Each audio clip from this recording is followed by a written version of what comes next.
You're just trying to hog all the money, aren't you? You're such a heartless daughter-in-law. I was worn out by my mother-in-law's constant requests for money. No matter how patiently and thoroughly I explained the situation, she wouldn't listen. She kept pestering me with calls whenever the amount wasn't to her liking, and I eventually caved in. My name is Katherine Johnson, a 31-year-old working housewife. I work alongside my husband, Bob, as we both have full-time jobs. We share household chores and live busy, yet fulfilling, lives. We met through a mutual friend and got along right away, which led to us dating. After being together for about 3 years, we found that our values and preferences aligned, making it easy to spend time together. While dating, we lived together and felt very comfortable, leading us to decide to marry, thinking we could build a happy home together. Despite the hopeful start, issues arose quite soon. 2 years into our marriage, things between Bob and me were smooth. The problem was with my mother-in-law. Thinking of starting a family, I wanted a child. However, due to uncertainties caused by my mother-in-law, I was hesitant. The first time I met her was when Bob and I visited her for the customary pre-marriage introduction. At that time, my father-in-law had just passed away, and she was living alone. According to Bob, she was a responsible mother. She was a stay-at-home mom, and Bob has fond memories of cooking and crafting with her. She praised when it was due and scolded when necessary, seeming to be a mother who truly cared for her child. I was nervous, knowing she was Bob's family. Moreover, Bob was an only child. And with the recent passing of his father, I thought she might be emotionally unstable. I was concerned that she might be harsh towards me. When we finally met, she did seem wary of me. Her face looked somewhat tense as she observed me.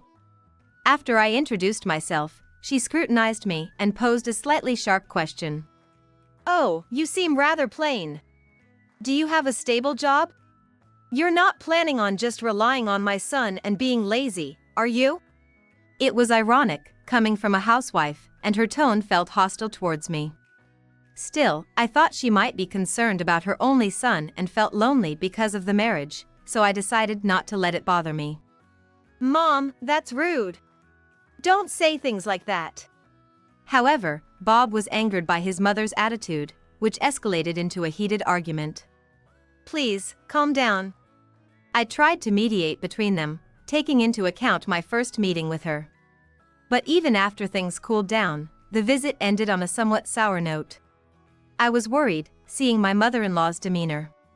Still, I thought there was no need to force a close relationship, and since we weren't going to live together, I remained optimistic.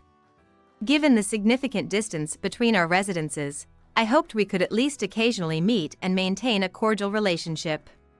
Trusting that Bob would support me, I was relaxed about my mother-in-law at this point. However, after returning to our apartment where we lived together, Bob confessed that he had been sending money to his mother. "I should have told you sooner, but the thing is, she had never worked, being a housewife all her life. With the father-in-law around, this was never a problem. But after his passing, she began asking for financial help.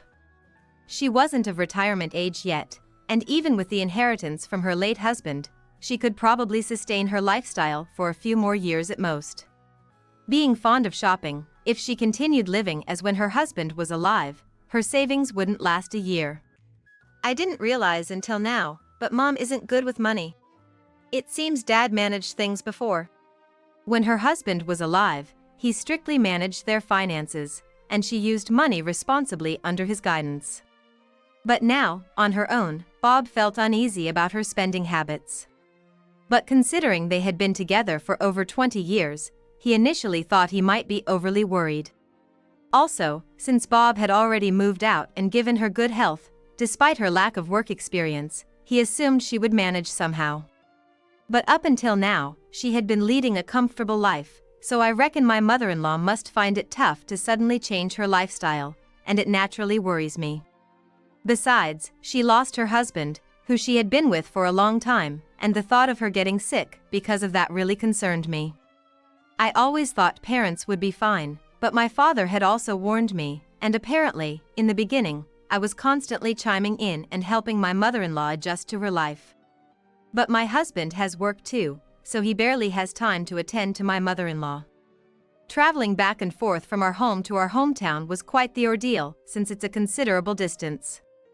Plus, my mother-in-law would pester us about sending more money, insisting that as long as she gets her allowance, everything's okay, leading us to eventually surrender and send her $1,500 a month. Whoa! You're not sending her that much just because she's unwell, are you? The amount he was sending was way more than I imagined, and I couldn't help but blurt out my surprise. I felt that just because she's family, that doesn't mean we should give her that much money. I don't want to put any burden on my mom, and I definitely don't want to inconvenience her, my husband reasoned. Apart from his regular job, my husband also earned from his blog, so we had some financial cushion.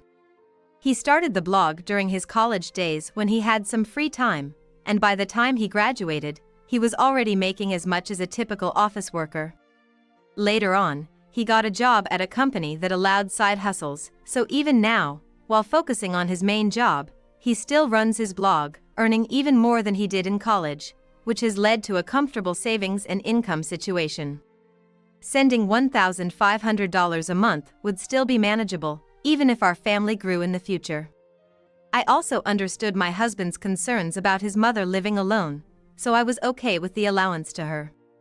With that settled, we tied the knot without any issues. But not long after we got married, I received a call on my smartphone from my mother-in-law. Curious about what she wanted, I answered, only to find out she was asking me to also contribute to her allowance. Bob has been sending money, right? We can't spare any more than what we're currently giving. I wondered why she was asking me as well when we were already sending $1,500, and even though she's my mother-in-law, I firmly declined. You both work and have some financial flexibility, right? I'm really gonna be in a bind without a bit more money. Receiving $1,500 a month and still saying it's not enough seemed unreasonable to me. She should have more than enough to live on with that, and I felt no obligation to send her any money. She sounded desperate and weak, but no matter how many times she asked, I politely declined. But she was relentless, and her tone gradually became harsher and more demanding. You married into our family, so you have a duty to support me. You work, you have the means. Do you even care what happens to me? We're already sending $1,500, you know. It's not easy to make that kind of money. Asking for more is just not possible. But the money I earned was for my husband and our future family. I'd only spend for the in-laws if it were a real emergency. From what my husband had told me, her current situation wasn't desperate at all. I tried my best to decline, but her screaming was making my head spin. After a long day at work, her barrage of verbal abuse was mentally exhausting. Wanting to end the call, my fatigue clouded my judgment, and I eventually agreed to contribute. All right. I can do $200. I thought I was being quite generous, but she complained. What? Just that? You're so stingy. I don't get why Bob married someone like you. I initially offered a smaller amount, but after her persistent complaints and whining, I eventually agreed to $500. And once she knew she was getting an extra $500, she hung up without even thanking me. Exhausted and flabbergasted, I let out a deep sigh. I discussed this matter with my husband that very day. I'm really sorry about my mom. I can't believe she said that to Catherine. Bob looked genuinely remorseful as he apologized. He mentioned that he'd tell his mother-in-law not to ask me for money anymore, but I insisted on providing it anyway. It's okay. Besides, even if I refuse now, she'll probably keep pestering me for it. I did make a promise, after all. My mother-in-law's demands over the phone were intense, and I honestly wanted to avoid any interaction with her as much as possible. If paying would bring some peace, then so be it. Fortunately, Bob and I had started a blog together while dating, and it was making enough money. Even if we added $500 to the allowance, it wouldn't affect our daily life. I'm sorry for causing trouble. Mom wasn't always like this. Bob apologized again with a weary look, even as I tried to brush it off. Just when I thought the money issue with my mother-in-law had ended, 6 months into our marriage, she contacted us again, wanting more money. She had developed problems with her legs and eyes and now had medical bills. My legs aren't working right, and my eyes need treatment. I can't work, so I need more money from you. At this point, we had become suspicious of her spending habits. But upon visiting her, it became clear she truly needed financial help. Still, she kept insisting on just getting the money from us, which made us uneasy. So, we were planning on taking care of the necessary procedures and transfers, but my mother-in-law strongly objected. I can manage things myself if you just give me the money. So please, increase the amount you send. She then requested a whopping $5,000, which we flatly refused. There's no way your medical and living expenses are that high. If we take care of the necessities, our current contributions should suffice. Even if we had a decent income, giving her $5,000 monthly would stretch us thin. Moreover, $300 a month should be more than enough for her medical needs. She was asking for way too much. From the beginning of our marriage, it was evident she had a penchant for money. Now, it felt like she had an obsession. It was almost maddening. We couldn't keep sending money her way without conditions. We tried to explain how difficult it was for us to earn that kind of money and how it would strain our lives. We even offered to guide her on managing her finances better. However, she barely listened and remained stubborn. I want to have extra just in case. With my bad legs, I might need care, and I want to be prepared. While she had a point, trusting her with such a large sum made us nervous. If you ever need care, just tell us, and we'll help you out. But she kept on about wanting more money. You two won't be around immediately if something happens. If I have the money, I can manage on my own. Negotiations at her place led nowhere. She was relentless, calling dozens of times a day, making most of our call logs from her. We couldn't even notice calls from work or friends anymore. After much persuasion, we eventually gave in and increased the allowance. Once we did, the calls stopped, and for the sake of peace, we deemed it a necessary sacrifice. Now, 2 years into our marriage, we are sending her $5,000 every month. While the monthly expense hurts, our income had increased since then. Just when we started considering having kids, tragedy struck. Bob was involved in a car accident while at work and had to be hospitalized. It was touch and go for a while, but with treatment, he stabilized.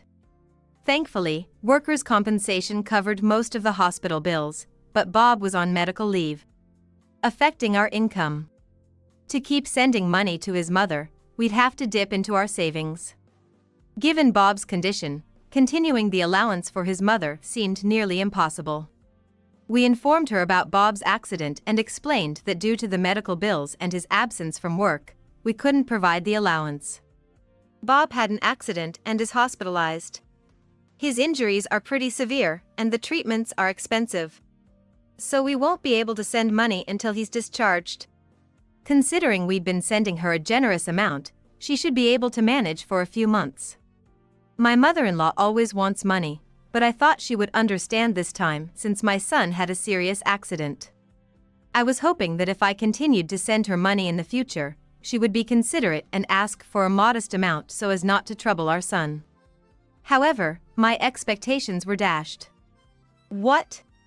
No money? I can't live without it. Instead of worrying about her injured grandson, my mother-in-law seemed more concerned about herself. This left me feeling quite frustrated. Anyone would normally be concerned about a grandson who's had a major accident. I've never trusted my mother-in-law's spending habits, but I believed she had love for her family. Now, I'm starting to doubt even that. Bob really had a bad accident. He can't work, so there's no income.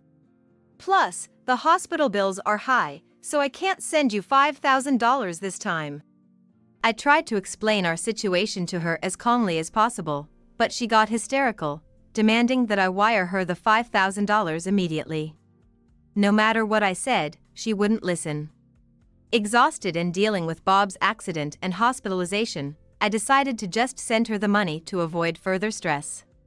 But honestly, my mother-in-law seems to be getting worse every year. I never imagined she wouldn't be concerned about her own son. With the financial strain and concerns about my mother-in-law's behavior, I decided to discuss the matter with Bob once he stabilized. By then, Bob had been in the hospital for a month. He was still immobilized by his injuries, but he could talk to visitors. Even when I told my mother-in-law she could visit, she never did. However, my own parents, who live much farther away, came to visit Bob as soon as they heard. Seeing my parents visit while his own mother didn't made Bob quite sad. "I'm really sorry about my mom. I can't believe she's like this." Bob remembered his mother being more considerate in the past, and he seemed deeply disappointed. With the stress from his injuries, he looked even more worn out. "Your mom seems to take the money for granted. If this continues, we're really gonna be in a bind." Up until now, I had been patient since she's Bob's mother. But I've reached my limit and voiced my frustrations to Bob. It's not just about the money. Given how she's been acting, I wouldn't want her around our kids, if we ever have any. Seeing my distress, Bob made a determined face and made a suggestion. "My mom's behavior is really off. How about we test her?" "Test her? How?" I would normally decline such an idea, but given how much trouble we've had with my mother-in-law, I decided to go along with Bob's plan. Eventually, after 3 months, Bob was discharged from the hospital. We didn't tell my mother-in-law since she never visited during those 3 months. Bob was home but not fully recovered. As we were relaxing, a call came in from my mother-in-law. I figured she was probably calling about the money. Seeing her name on the caller ID, I felt a mix of frustration and dread. But this was the perfect time to execute our plan. Bob and I exchanged glances, nodded, and put the call on speaker. As expected, my mother-in-law's first words were about money. "Hey, where's this month's money? Send it now." To execute our plan, I responded with a heavy tone. "I can't send you money anymore. Your son has passed away." "What?" This was Bob's idea, the playing dead strategy. It's a last resort and quite distasteful, but my mother-in-law's behavior was too much to handle. So, I lied and told her Bob had died. We wanted to gauge her reaction to decide on future financial support. I've given up on expecting anything from my mother-in-law, but Bob still hoped she would care more about her son than the money. Sadly, reality proved otherwise. After a brief silence, she shockingly sounded pleased. "So, him passing away means that I'll get a piece of my son's inheritance, huh?" When I heard he was hospitalized, I looked into the inheritance and found out that I have a share too. "Catherine, I won't let you hog all the inheritance, you know." I couldn't believe that upon hearing about our son's serious injury and hospitalization, the first thing she checked was the inheritance share. Even I was lost for words at my mother-in-law's reaction. It was beyond unexpected. My husband was so shocked by his mother's words, his face became expressionless, looking like a stone mask. We never imagined our mother-in-law would act this way. My husband and I were both taken aback. "You do realize that your child passed away, right? Aren't you sad?" I couldn't help but ask in a shaky voice, but all she seemed to care about was the money. I told her I'd never send her money again and that she won't get a cent from the inheritance, and hung up the phone. "I don't want anything to do with her anymore. I always thought she was my only mother, but I've decided to cut ties with her." My husband murmured that quietly. He had been silently listening to the phone call and had made up his mind to cut ties with his mother. After that, we kept receiving persistent messages from her, but we ignored them all. The messages were always about money and never once mentioned my husband. When your child passes away, isn't the funeral the first thing you'd ask about? I was increasingly baffled by my mother-in-law's way of thinking. She's become completely obsessed with money. If she can't reach us, she'll probably come to our house. We quickly prepared for her possible visit. And sure enough, a few days later, as expected, my mother-in-law showed up. My husband hid in a room, and I confronted her. She never once visited him when he was alive, but as soon as money is involved, she comes running. I was dumbfounded. But I quickly switched gears, pretending to be the grieving wife, and dealt with her. The moment I open the door, you're here shouting about the inheritance. And you've been ignoring all my calls. What kind of daughter-in-law are you? She started yelling the moment the door was opened. Aren't you sad that your son passed away? You never even visited him once. I tried to reason with her as we moved to the living room, putting on a sad face. Why should I visit? It's not like it would change anything. My livelihood is at stake here. Obviously, money for my future is more important than someone who's already gone. But she was still fixated on the money. Don't you care about your son? When we first got married, she seemed to care about my husband. But in response to my question, she insisted that money was more important. I've heard enough. It's clear that money is more important to you. My husband came out of the room he was hiding in, and she screamed in surprise, thinking he was a ghost. Why are you alive? Did you lie about being dead? She was furious at the supposed lie, but we weren't going to take that from her.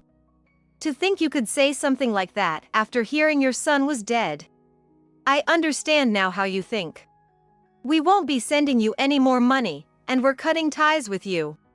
My husband had made up his mind. Despite my husband's declaration, she kept making excuses, but his mind was made up. We both looked at her coldly, and she started to get angry. If you cut ties with me, my debt collectors will come after you. If you don't want that, then just give me the money. What? Debt? My husband didn't seem to know either, and he pressed for an explanation. Turns out, my mother-in-law got addicted to slot machines and racked up debt, naming my husband as the cosigner without his knowledge. We knew she was reckless with money, but never expected she had debt.